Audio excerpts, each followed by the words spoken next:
In this video, we're going to be looking at video production contracts, what they are, what you need to put inside of them, how you can make them quickly and easily to be able to get yourself more and better video production work in the future. I'm Max Kaiser, and this is the business of the business from Pipeline Video Production Software. The Business of the Business is a series of videos we created at Pipeline to help tell you what we learned in 15 years of running a video production company that went from being one person and very small to a multi-million-dollar a year operation. But it won't just be me in the videos. In every video, I'll be bringing in a guest star, a specialist in whatever topic we're talking about from around the world to be able to impart to you what they learned and how you can help make the business side of your video production work more satisfying and more profitable.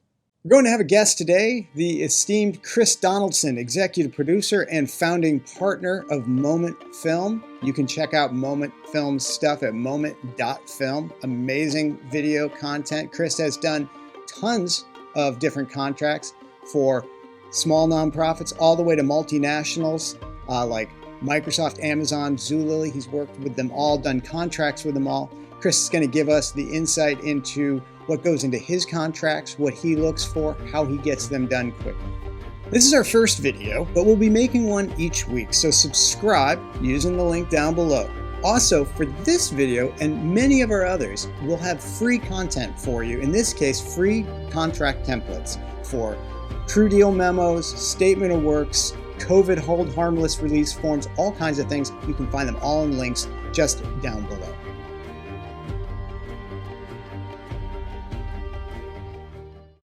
This is Chris Donaldson coming to us from not very far away here across town here in Bellingham, Washington. Chris and I were partners at Hand Crank Films for years, made tons of videos. Chris has done a lot of contracts. No one knows contracts like Chris. So we thought we'd bring him in and have him tell us a little bit about what Moment is up to start with. And he just started this new company in the midst of a pandemic, but you know, everyone has got to be a little crazy now and again. Tell us a little bit about Moment, and then tell us a little bit about contracts. So, Chris, how's it going? Hey, thank you so much for having me. Really appreciate it. Yeah, so Moment Films, you know, we're just about a year old. We just celebrated our year anniversary 3 weeks ago. And we create a lot of web and TV content for Fortune 500 companies all the way down to small mom and pop nonprofits. So we really run a range of content production just based upon, you know, work that we feel is going to actually be a positive influence on the world. That's really sort of our litmus test for projects that we take on.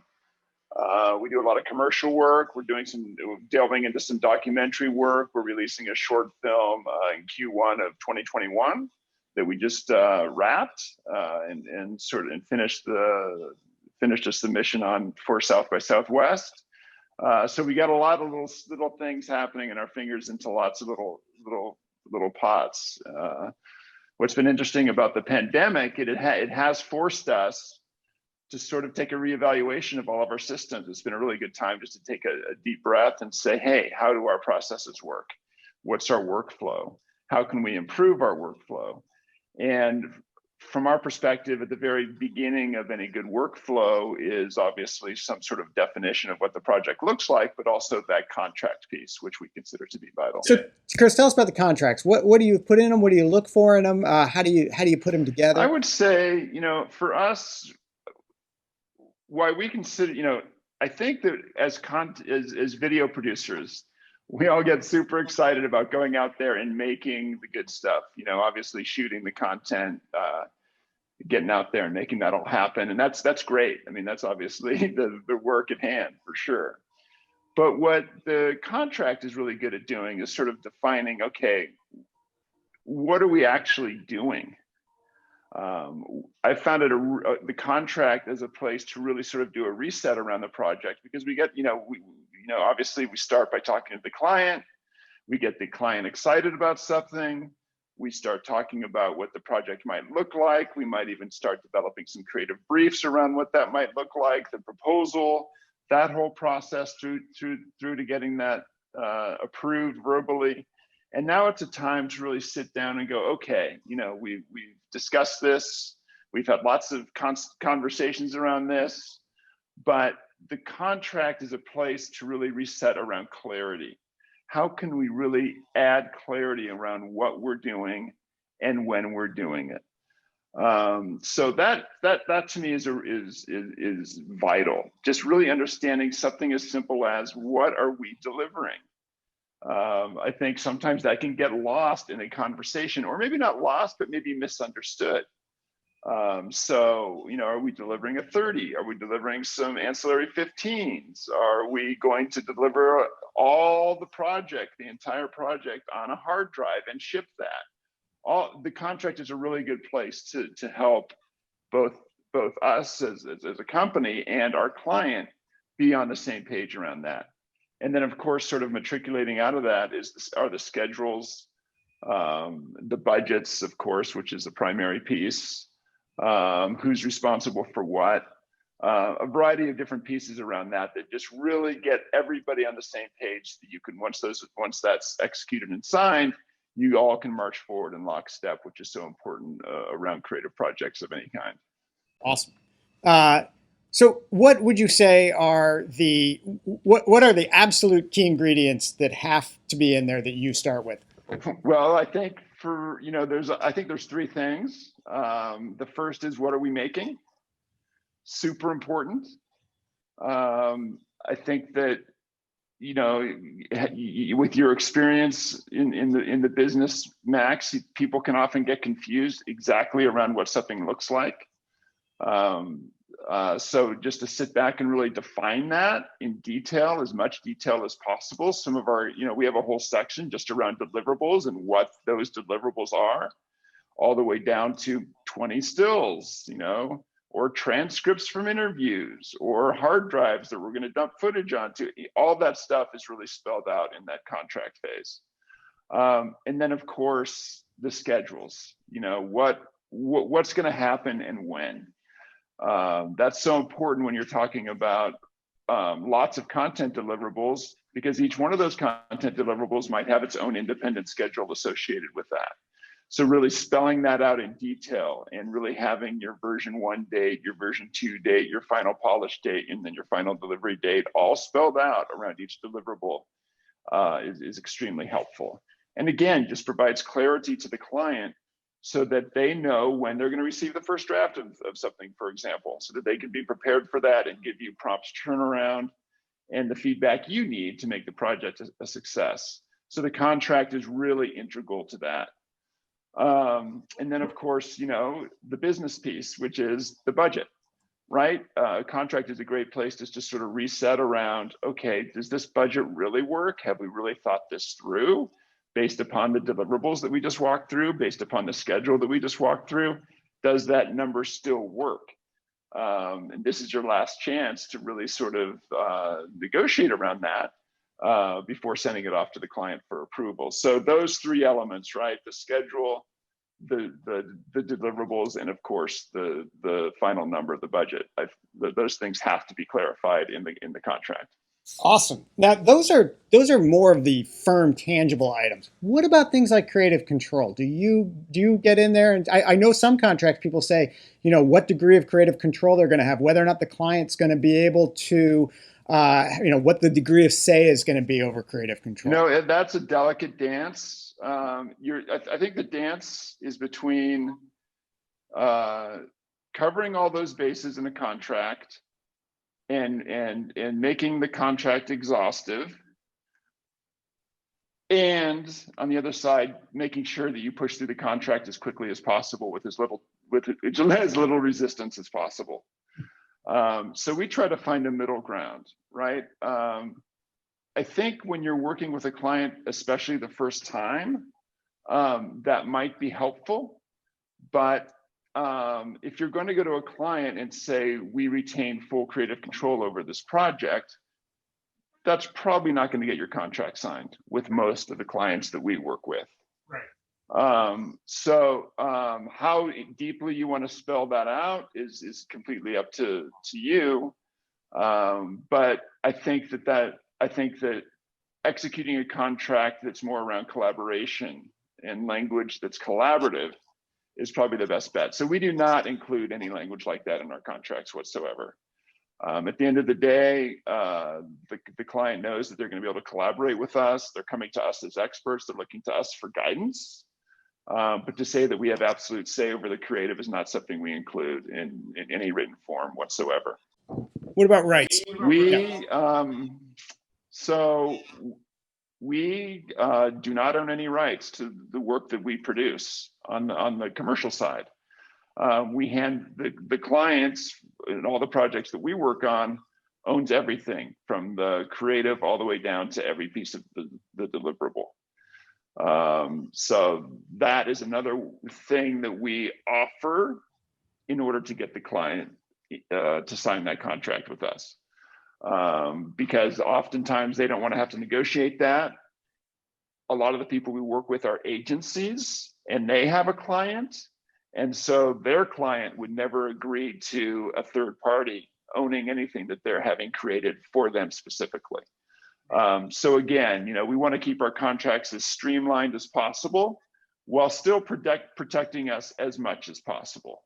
Chris, I think you bring up some great points here, because if you look at so many of the contract templates and the contract information on blogs and such on the internet, you'd think that you could make all this stuff super ironclad, no problem, very simply, and control everything for yourself. But what you're bringing up is the dance that has to go on between you and the client to get that thing signed. And it's actually a lot more nuanced and a lot more complex than a lot of those little templates would have you believe. So what do you do? How long do you spend putting together a contract? And how is it different when you're doing a $3,000 contract or a $300,000 contract? I think that when you're doing the bigger contracts, obviously, I think you have to be a little bit more judicious around what it is that you're putting in there, especially around payment terms. And what I mean by payment terms is, for our payment terms another thing we should talk about, which I think is very important, is when are you being paid for the project? So we're usually paid 50% for any given project upfront before any shoot day. And what that means is we protect our cash flow that way and any potential outlay of risk. If we were to undertake a couple shoot days, we were on the hook for that money with crew, with gear, with all that stuff. And then let's say the client never paid you, that would be a problem. So especially on these bigger contracts, those payment terms and those payment dates have to be really outlined and really fleshed out so that the client knows, okay, once I sign this, I've got to get that ball in motion because we're shooting in 3 weeks. I need to make sure that payment is in Moment's hands, or they're not going to proceed. All of that type of language is super important to have written down so that people understand that. The smaller projects, obviously you're not you're not putting yourself at risk as much. Do you need a contract on a smaller project? Absolutely, contract for every project. Okay, and then what about when things get a little dicey and you gotta enforce the contract? How do you talk about a dance? How do you do that? That's a great question. The contract at the end of the day, everyone needs to realize is only as good as the people involved in the contract. Most of us don't have the time or money to throw around lawsuits. And so what it comes down to for us is we really measure the character of the people we're dealing with before going into business with them. And we're hoping that they're going to be looking out for our best interests as well as their own. And so that's hard to always determine for sure. But you're hoping that you can have discussions and come to mutual agreements around how you're going to approach any contract differences after the fact. Can be very difficult for sure. What typically is the number one thing that things get caught up on? We've been pretty lucky. Once you go through these phases of really clarifying the contract, it becomes difficult to get hung up on anything other than the client may just not like what you produced. But that doesn't ever happen to you. That has happened a couple times for sure. And then you've got to get into a discussion around, okay, well, maybe how can we make good on that? What would make you happy as a client? I think from my perspective, the goal is to make the client happy while also maintaining the integrity of the project itself, right? You've got to maintain the integrity of your vision around the project for sure. But in so doing, you also want to make sure the client's happy. So how do you develop that relationship? The contract is just a bedrock for that. It's a foundational pillar to that. It's not going to solve everything, but it is going to provide you an opportunity to fall back on language or dates or budget terms, payment terms, when and where you need to. Hopefully you don't have to do that. Hopefully you start to develop a rapport with your client where you can have more dialogue around it rather than pointing to the contract and saying, see, this is what it's supposed to have happen and when. Hopefully you're building more client relationship around it where you can avoid that as much as possible. What about revisions? Revisions always seem to be something that you say you're going to have 3 revisions, and suddenly you find yourself you're on your 7th turn with the client. What do you do to try to control that? What are some tricks that you can do to try to help control that, but save the relationship with the client? So one of the processes that we developed at Handcrank back in the day was really being clear when you're delivering a version like draft 1, for example. You're stating this is draft 1 of 3. You have 2 more revisions after this. And when you deliver the second draft, this is draft 2 of 3. You have 1 more after this. And then this is the final draft, right? Language like that really in your emails when you're delivering the project really help clarify and keep the client on the same page.